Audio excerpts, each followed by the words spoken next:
आज सरदार वल्लभ भाई पटेल की जयंती के अवसर पर थाना किला बरेली में एक विशेष कार्यक्रम का आयोजन किया गया।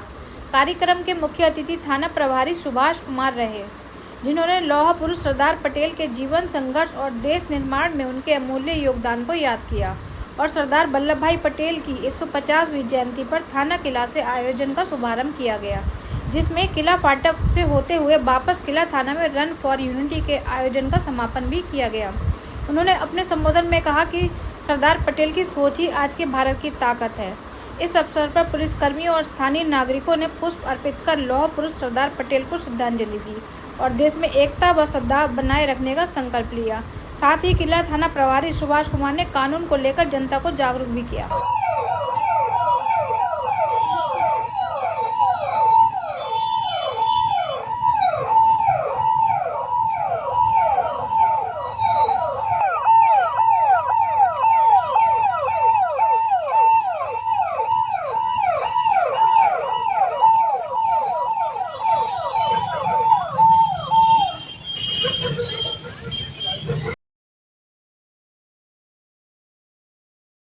हम लोग आपको जो भारत नए कानून बने हैं 2024 से लागू हुआ था, उसके बारे में अवगत कराएंगे कि इसकी क्या क्या विशेषताएं हैं।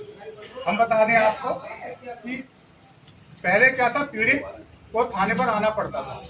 यदि कोई घटना हो जाती थी तो पीड़ित को थाने आना पड़ता था, लेकिन नए कानून के अनुसार अब ये व्यवस्था कर दी गई है कि आदमी ऑनलाइन घर बैठे मोबाइल सभी लोग चलाते हैं, मोबाइल के माध्यम से अपनी शिकायत दर्ज करा सकते हैं। उसको थाने आने की आवश्यकता नहीं है। और दूसरी विशेषता यह है, पहले जिस क्षेत्र की घटना होती थी, जहाँ मान लीजिए मैं बरेली का रहने वाला हूँ, यदि मेरे साथ इस थाना क्षेत्र में घटना हुई तो मुझे FIR इसी थाने में दर्ज करानी पड़ती। अब नए कानून के अनुसार घटना चाहे कहीं की भी हो, किसी भी थाने में FIR आप करा सकते हैं, किसी भी थाने में आप FIR करा सकते हैं।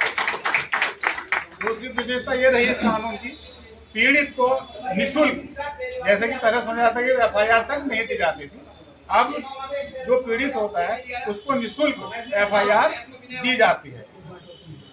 अब वर्तमान समय में पीड़ित जो होता है या गवाह होता है, उसको पहले सुविधा नहीं दी जाती थी। जो डर होता था ना, लोग कहते थे गवाही को हमें जाएंगे तो हमें फला व्यक्ति या अपराधी मार सकता है, घेर सकता है, तो उसके लिए भी नए कानून के अनुसार ये सुविधा दी जाएगी। हम आपको सिक्योरिटी के रूप में अपनी पुलिस लगाएंगे, आपको हम सुरक्षा देंगे, गवाह के लिए ये नए कानून के अनुसार व्यवस्था की गई है।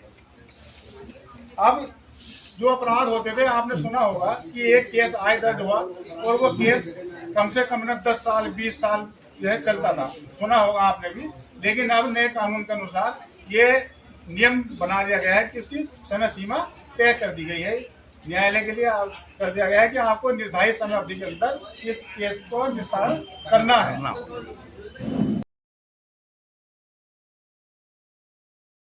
किसी भी थाने में मान लीजिए हो जाता है, किसी भी थाने में मान लीजिए मेरे यहाँ हो जाता था और घटना कहीं और की है, यदि वो पीड़ित मेरे यहाँ आ जाता, वो बताता है साहब मेरी रामपुर में घटना हुई थी, मेरे साथ मारपीट हुई थी या छेड़खानी हुई थी, तो हम उसकी FIR यहाँ 0 FIR, जिसको बोलते हैं 0 FIR, उसको हम अपने थाने में दर्ज करेंगे। तो दर्ज करने के बाद संबंधित थाने में जहाँ की घटना है वहाँ स्थानांतरण करेंगे, उसकी विवेचना वहाँ से विधिवत की जाएगी।